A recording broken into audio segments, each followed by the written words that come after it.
дојдоа дома, двајца од овој социјални центар, да се уверат. И ја примав по 3800. После сами ми продужија на 2 години. После тие 2 години, одеднаш ми ги пресека.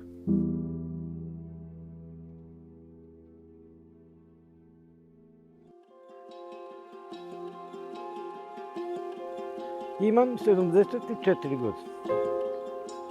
Од 65-та, како ме мамна тој некој транзитен удар, од тогаш сум ваква. Лежав во болница, ми даваа терапија, ништо, лежав, малце ме оправија, кога дојдов дома, ја идев во зид. Не ми дојде пар. Малце по малце се некако се опушти. После на 8-9 месеци, уште еден тој транзитен удар. Ама од првиот удар како имав, почна све да ме боли. Ми снима, ми најдоа спондилоза, ишијас, реума, оспероза, сите тие болести. Све проба, ми дава разни апчини, инекции у рамо примав. Ништо не ми.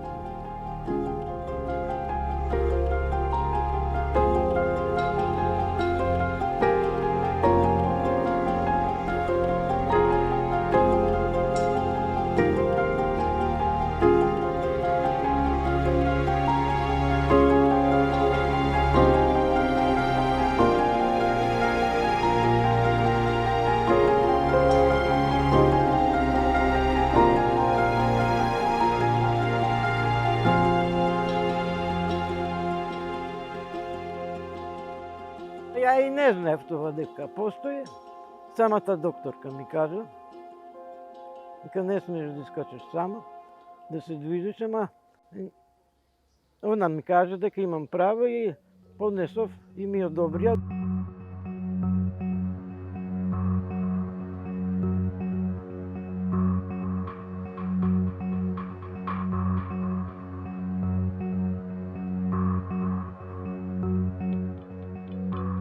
Приемот на ова решение со кое на барателката и престанува правото на паричен одоместок за помош и нега од друго лице, всушност започнува и институционалната битка на Добринка, која трае речиси 3 години.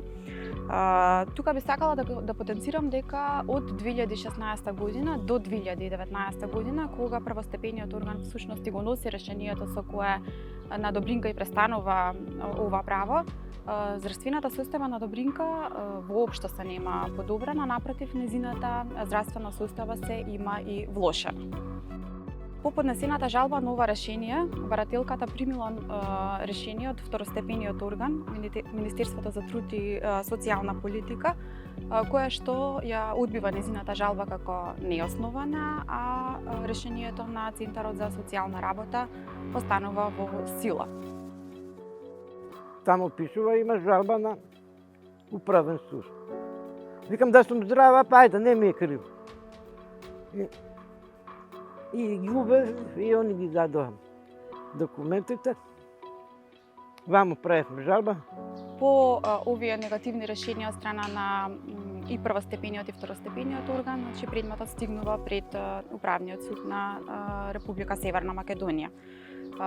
Управниот суд по поднесените 2 тужби од тужителката одлучува позитивно, односно во нејзина корист, и предметот го враќа на повторно одлучување пред пониските надлежни органи, меѓутоа со конкретни насоки.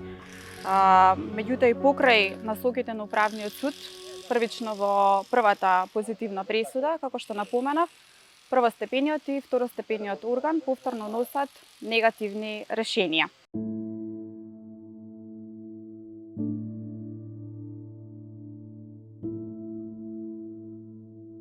И судиката, сега по закон нов некој ги викате пациентите болни, а она кога ме ви виде, само рече: ау, пиши хитно. И ви рече на керка ми зашто си ја довела. Па вика така пишуваше таму. Како што рече, ја добив одговор за освободен.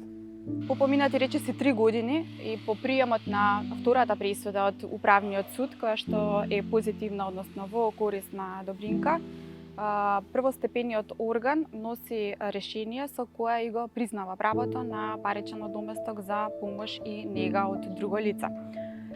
Интересен е фактот тука дека со ова решение со кое што се утврдува дека на Добринка иследува ова право, стручната комисија повторно не извршила непосреден преглед врз барателката, односно не постапила согласно насоките на управниот суд и ова решение, односно стручната комисија, наодот, оценката и мислењето го носи врз основа на медицинската документација која што Добринка има доставена уште во 2016 година, односно со првичното доставено барање.